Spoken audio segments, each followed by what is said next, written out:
So, hi, and welcome back to my annual guitar collection update video. Technically the longest running series on any of my channels, but simultaneously this is the third episode.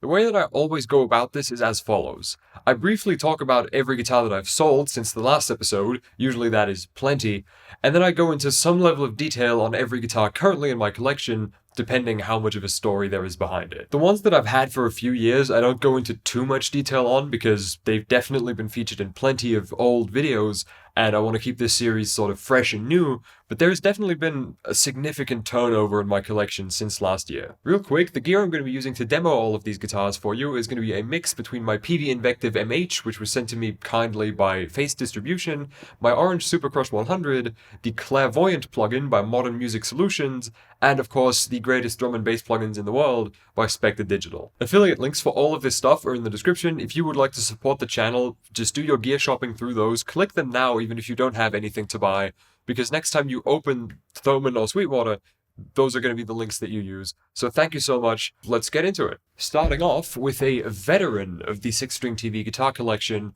my 2003 Fender Made in Mexico Stratocaster. This is one of my prized possessions despite being a Mexican Strat and therefore inherently not very valuable, at least not monetarily. These cost like, I think, $300 or $400 back when they came out in 2003.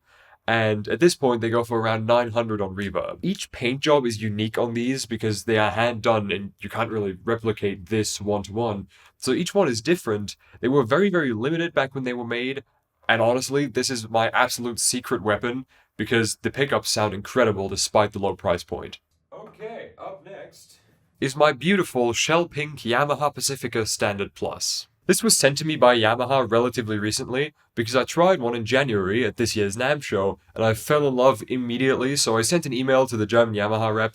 It took a couple of months for me to get this because the bigger the ship, the slower it moves, and Yamaha is the biggest ship in the fucking world. It's fantastic. It's not very good for like high gain or anything, but I have plenty of guitars that are good and suitable and intended for high gain playing, so that makes this a nice change of pace in the collection. I've made some dedicated content with this. I think it was one unboxing and then one review video a week after that, like I usually do.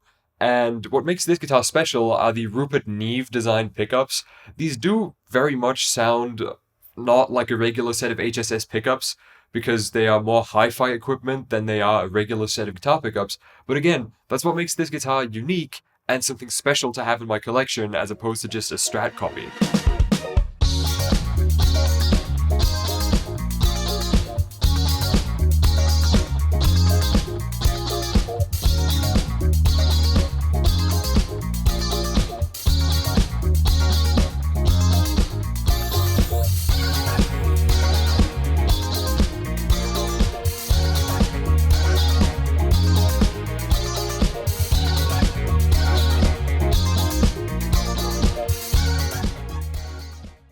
This was one of my early mod projects. I actually believe this might have been my first ever mod project for the 6-string TV channel, and it is based on a red Kramer Beretta Special, so for obvious reasons, I had to make that a Seinfeld guitar. There are lots and lots of Seinfeld references incorporated into this guitar, a lot of which aren't immediately obvious, so I recommend you go watch the video where I built it, because that is an underrated video despite the very low initial production quality of my early videos.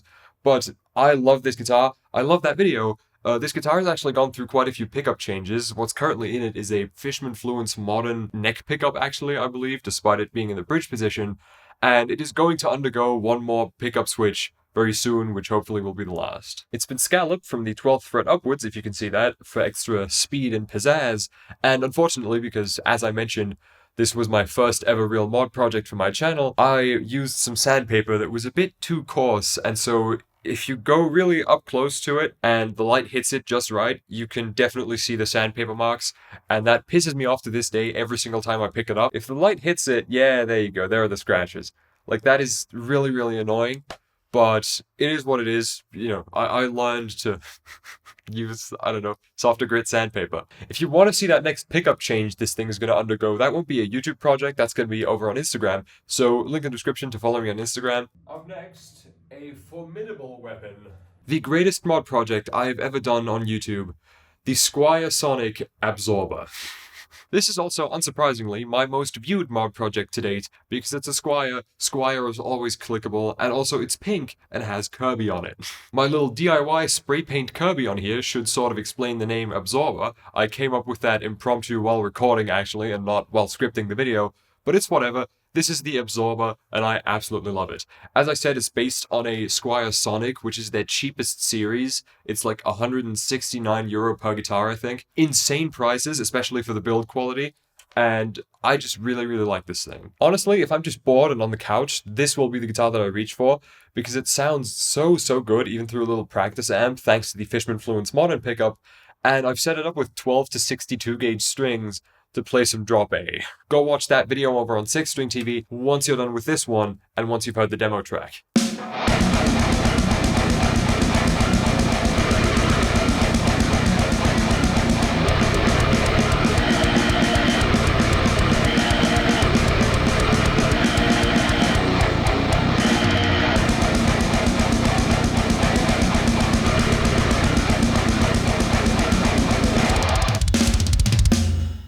This is my 1986 made in Japan Fender Blue Flower Strat. This is one of my prized possessions. It is extremely rare. At the time that I bought it, it was the only one available in all of Europe and most of the US. I was very, very lucky to be able to get my hands on this. I astronomically overpaid for it, but I love this thing to death. And unfortunately, I haven't played it in so long that I feel like I might just sell it. I'm very, very upset about that, but honestly, this thing deserves to be loved and played and not just be a collector's item for the sake of, like, oh, this is a rare guitar. It really isn't fair for it to just sit in that rack over there and not be played, and that's what's been happening for, like, at least 6 or 8 months. When I got it, I swore I would never give it up, but I've sold most of my Strats since then.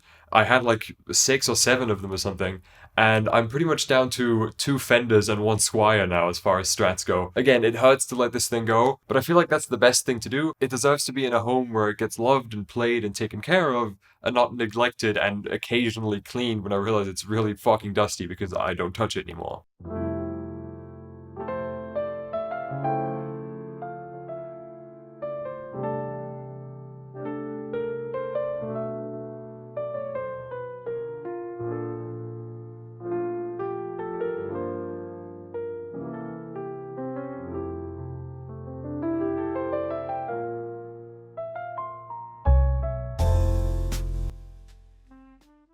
This here is the Moore GTRS W900 headless. This is the first guitar that Moore ever sent me because I was really intrigued by the sort of techie features behind it, which I'll get into in a second, and honestly, this is the best headless I've ever played. Allow me to rephrase that. It is my favorite headless that I've ever played. Objectively the best? Probably not, but I've never played one that I've liked more. It has some very techie specs to it that are like the main selling point to a lot of people. Mainly, this magic knob, which allows you to access like an entire library of built-in tones, so you can plug this thing straight into an interface and record with, like, pretty much album-ready guitar tones. Have I done that since the review video? Yeah, once or twice when it's actually made sense, like while traveling or something, but for the most part, I use this thing like a regular guitar because the pickups in it sound good enough, and honestly, proof enough that this is amazing should be the fact that my collection at this point has been boiled down to stuff that I really, really vibe with. Like, I recently sold all of my Floyd Rose guitars, that's why my Jackson King V is no longer here, my Washburn N2,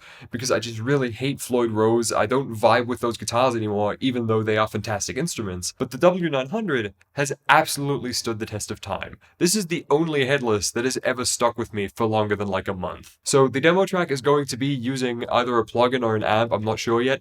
It's not going to be using the built-in tones because, again, that is a gimmicky feature that I don't really think this thing needs in order to stand on its own as an amazing instrument. Let's go!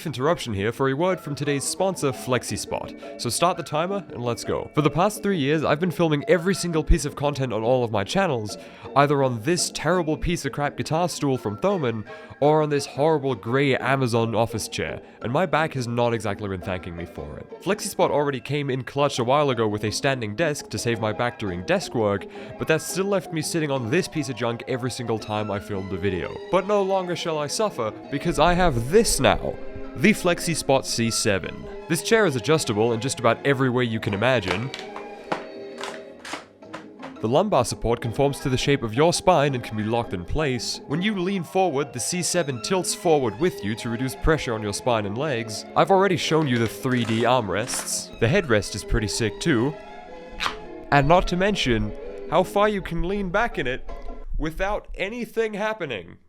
All of the leaning and stuff also happens completely noiselessly, which is especially important to me because I'm a fidgety bastard, so I move around in my chair a lot, and that old chair that I had just kept making noise and the microphone would pick it up. I use a very high sensitivity shotgun microphone. It's very, very annoying. I have it in grey. It comes in different colors too. There is a discount code for you to use here on screen, in the description next to the link. Get yourself a C7. Your back will thank you for it. Don't skimp out on stuff that you sit on every single day. Back to the video. Sticking with the GTRS theme, this is the GTRS M800. It's got the same, or at least very similar, base specs to the headless. It does have a hipshot style hardtail bridge instead of obviously the headless bridge and everything. But at its core, this is pretty much the same guitar with some different looking pickups and hardware. It's got the same techie specs as the headless. Let's see if it's charged. It is. I take care of my things. And it is my insanely sexy looking weapon of choice for tunings like E flat or even D standard sometimes. It handles insanely well, especially thanks to the rounded off fret ends and the satin finish matching color. I hit it with my fucking watch. And the reason I rarely ever use the built-in tones inside this thing are because the pickups, despite being some in-house unbranded whatever, just sound so insanely thick.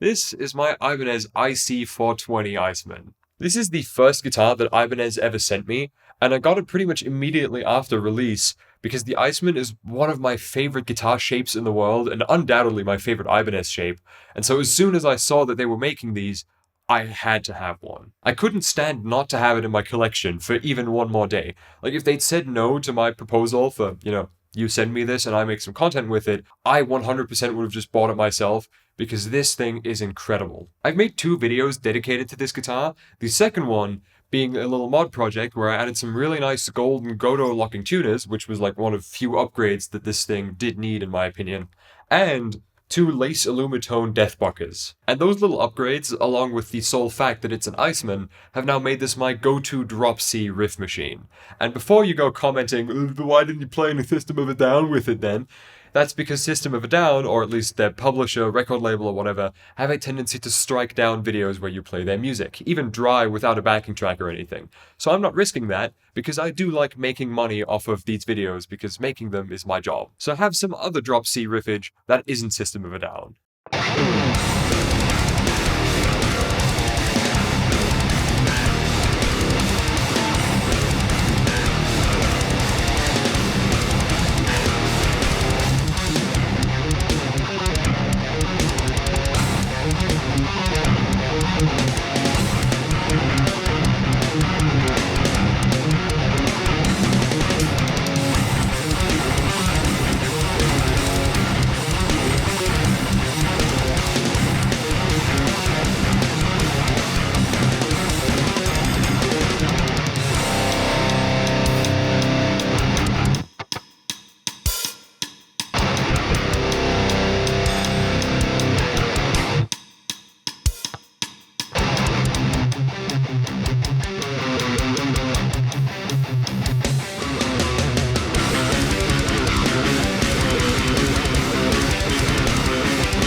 Sticking with the theme of Ibanez, this is my Ibanez RGDMS8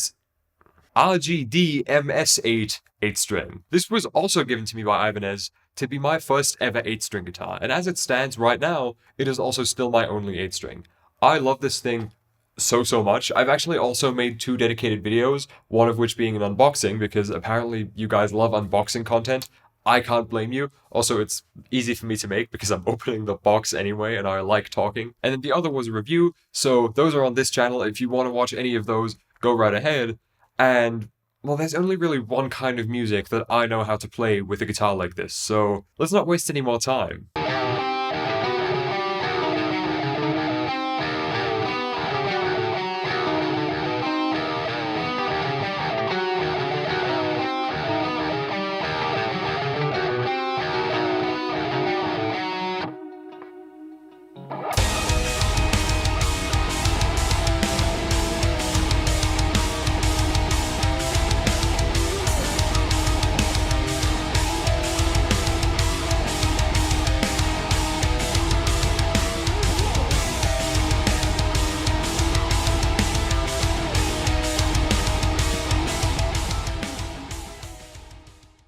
This is my Carry Elite by PJD Guitars. This was actually given to me by PJD at last year's Guitar Summit, which was like shortly after I made my last guitar collection update, so unfortunately it didn't make it into that video, even though about like 5 days after that video went live, I had it. This is a chambered, hand-built in the UK, single cut guitar.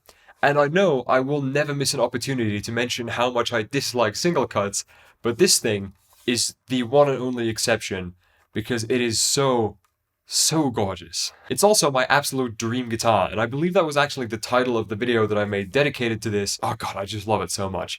It plays smooth like butter, it sounds incredible thanks to the cream tea eliminator humbuckers, and the little wood knot it has in the blue top sort of makes it visually unique as well. I know there are people who would have sent this guitar back over that little thing, but wood is wood, each piece looks unique, and that sort of makes this extra special to me. I know I don't play this thing enough in my videos, and I do plan to change that in the future. It even smells good. I don't know why, but it does.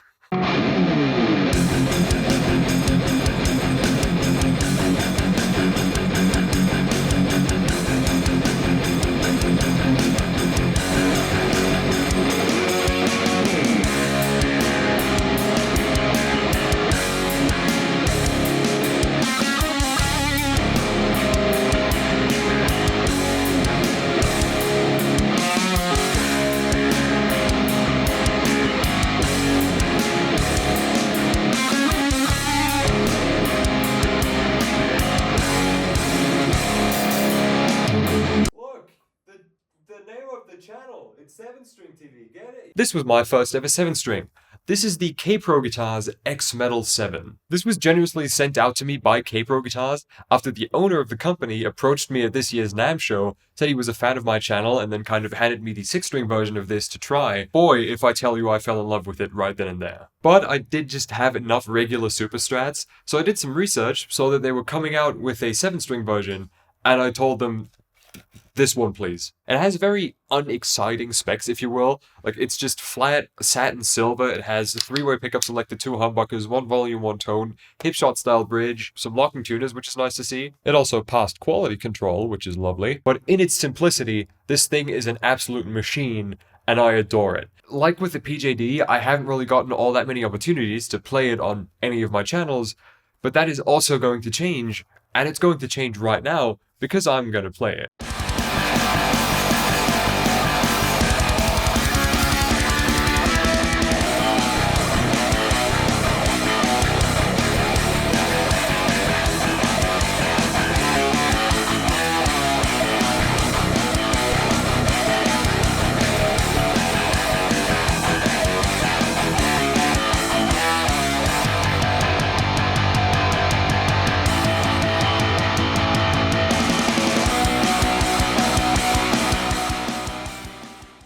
More 7-strings! This is my Schecter Jeff Loomis Vampire 7. Really badass because they spelled vampire with a Y. Oh, Schecter. Now, this is one of the very old Jeff Loomis models. I believe Jeff is with Schecter to this day, but he has some different models now. These have been discontinued for a long time, and I actually bought this from a fellow guitar YouTuber after doing a restoration video with it for this channel, because it had fallen into a painful level of disrepair. It also just has some battle scars from legitimately being, used over the past, 15 years. But it now has a new home where it's loved and cherished in spite of the fact that it's rocking active EMGs. Now, there are some very beefy strings on here, so I think this is also set up for something like drop G. So let's hear some Knocked Loose or something, I don't know.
I can explain. So this was a dumb and fun project for sort of an older video on my other channel, 6string TV, my main channel. I basically converted a 90s Gibson Les Paul Studio into a fully functioning headless. The string locking mechanism up here is just a Floyd Rose locking nut, and I used a Chinese headless bridge that I got on AliExpress for like €50 down here to replace the two-pneumatic. That's basically the project. It is fully operational, and it actually stays in tune better than it did beforehand with the original, headstock and tuners.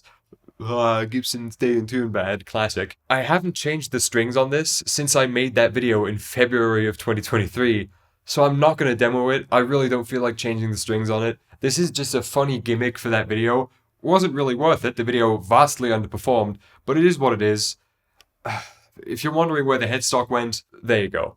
This is my most recent guitar mod project, the Jet Guitars Maverick. This was originally a Jet Guitars JS700. I also saw this model at last year's Guitar Summit and fell in love with the way it looked and this vibrant red color immediately. Now, if you don't know Jet Guitars, they're an affordable guitar brand, sort of comparable to Harley Benton, especially comparable in value for money, because these are amazing. And I didn't just want to make a review of another cheap Super Strat.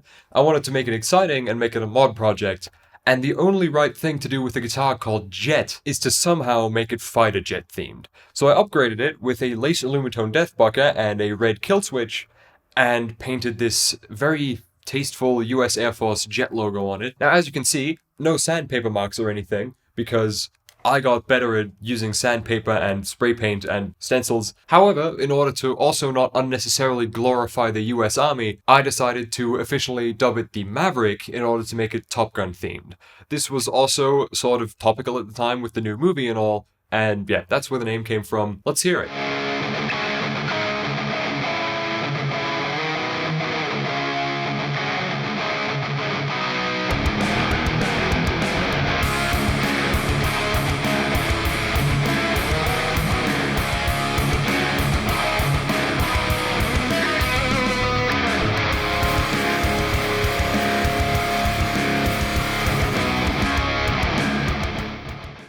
This here is my Enya something acoustic guitar. It was sent to me by Enya Guitars not all that long ago because I really wanted an acoustic. I haven't really gotten the chance yet to incorporate it into any content besides this exact video and an unboxing thing on Instagram. But I felt that it was about time to just add an acoustic to my arsenal for the rare occasions where I do want to play an acoustic guitar as someone who plays the kind of music that I play. So in order to at least somewhat visually match it to the rest of my collection, in that I have a lot of very unique looking guitars, I didn't just want some random dreadnought brown acoustic like everybody else has. So I went with carbon fiber, and I regret nothing. This bridge down here is a little bit, how shall I say, not filed down low enough, so the action is about a 1/4 mile high on this thing. I do need to adjust that. it is a little bit painful to play, and that might be the reason I just haven't incorporated it into any content yet. It is, besides that though, a fantastic instrument, so I just have to make that little fix. Not much else to say about it, honestly. It's an acoustic. It's a big chamber with some strings on it. This is my Harley Benton lap steel guitar. It was sort of an impulse purchase on Thomann because I got a good price on like a B stock. I think the new price for these is around 90 to 100 euro, and I got it for like 55 to 60, so very, very good deal. And I sort of promised myself that I would practice regularly to get good at slide guitar and actually be able to play this thing. You can imagine how that went. But it does sound pretty good. Like, the pickup is very decent, and that's really the only contributing factor to the quality of this thing besides how low the nut is cut. Because besides that, it is just a big giant hunk of, I don't know if it's wood, if it's entirely plastic, I don't know or care. Pretty sure it is wood though. But nothing besides the pickup actually matters, like the fret quality or anything. These are pretty sharp actually. But again, that's fully entirely irrelevant. The strings never go down here, you never touch those because it's played with a slide. This is another very special one.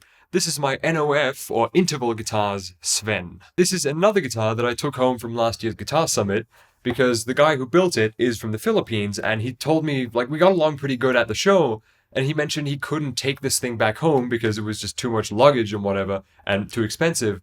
So if it didn't sell right up until the end of the show, I could take it home. Needless to say, it didn't, and that makes me about the luckiest motherfucker on the planet, because this is an insane guitar. I've made a separate video about what makes this guitar so special, because if you hadn't noticed already, the frets are curved. There is nothing on the headstock because there was nothing to put on the headstock.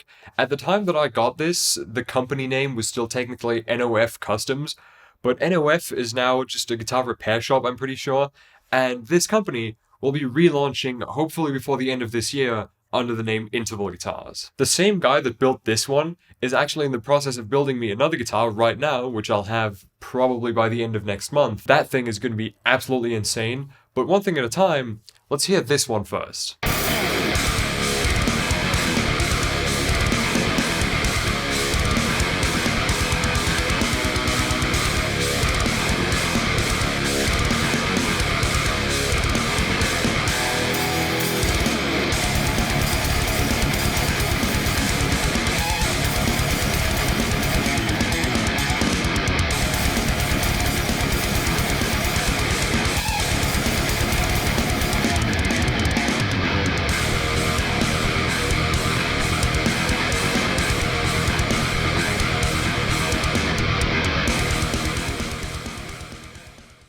This is probably the most special guitar that I own. This is my Hufschmied Tantalum 7-string. This thing was completely hand-built without a CNC machine or anything by artisan luthier Patrick Hufschmied in Switzerland, who you might have seen before and you might know for his big, giant, funny-looking guitar picks.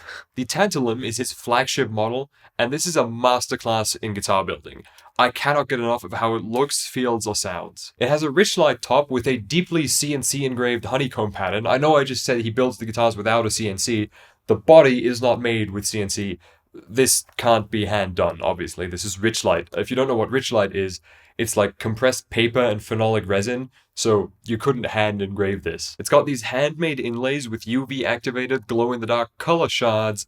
It has a kill switch, 2 lace alumitone humbuckers, hipshot hardware. I should at some point make a video dedicated to this thing just because there's so much to talk about and appreciate here, but in a way I already have, because earlier this year I went to Switzerland to visit Patrick and make a documentary on him and his work. And since he only builds one guitar at a time, this was the only actual first-hand example that I had for the video to, talk about his work. You can find that documentary over on 6 String TV or in the description. Let's hear this thing.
This may well be the dumbest thing that I own, and also the instrument with the most neck dive on the entire planet. This is my Ortega fretless bass ukulele. This thing is really stupid. It's got rubber strings, no frets, and a piezo pickup system.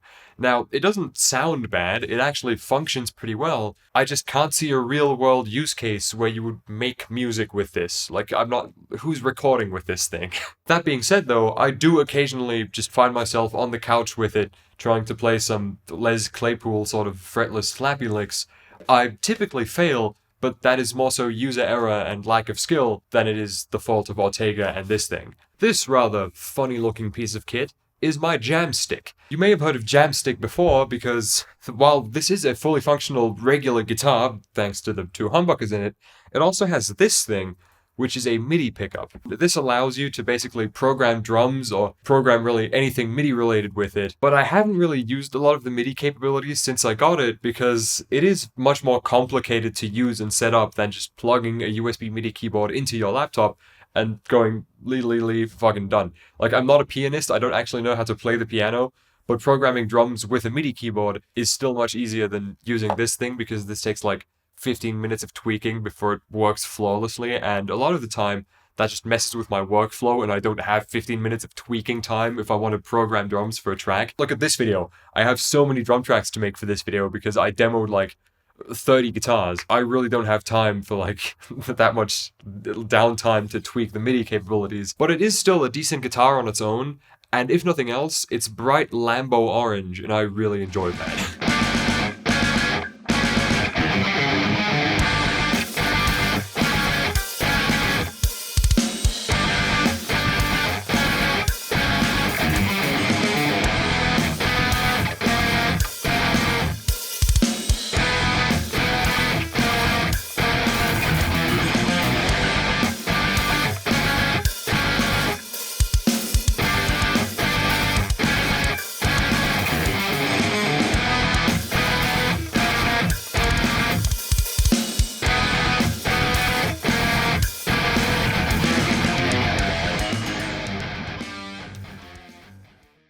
So, thus concludes this video. Thank you so much for watching. If you enjoyed the video, then leave a like, subscribe, leave a comment, tell me how many guitars you have. I haven't counted. Thank you again for watching. Thank you to all of the companies that have given me all of this wonderful gear. I will see you in the next video.